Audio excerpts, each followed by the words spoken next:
In today's video, I'm going to teach you how to check your Salesforce email limit. This process is super handy for monitoring your account usage and making sure you don't exceed any sending thresholds.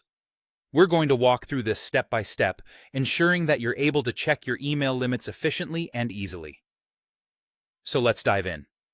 First, you'll need to head over to Workbench. Workbench is an incredible tool for interacting with your Salesforce data, and it's where we'll be conducting the bulk of our activities today.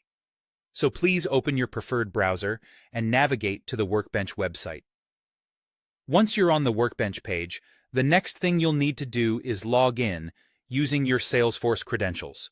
It's important to remember that your login here must have the necessary permissions to access data within Salesforce, so ensure you have the right privileges.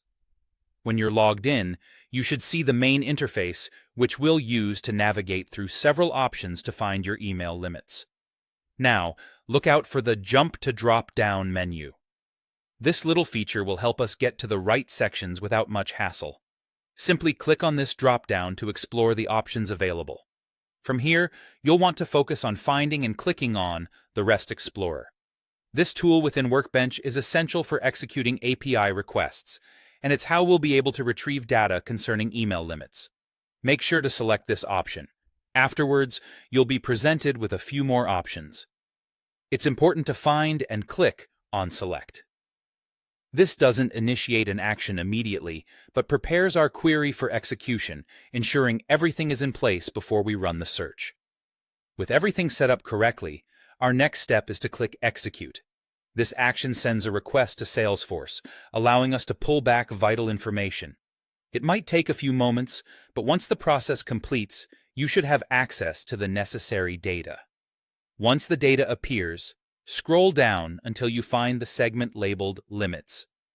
This section contains a variety of limits associated with your Salesforce account, including the email sending limits we're interested in.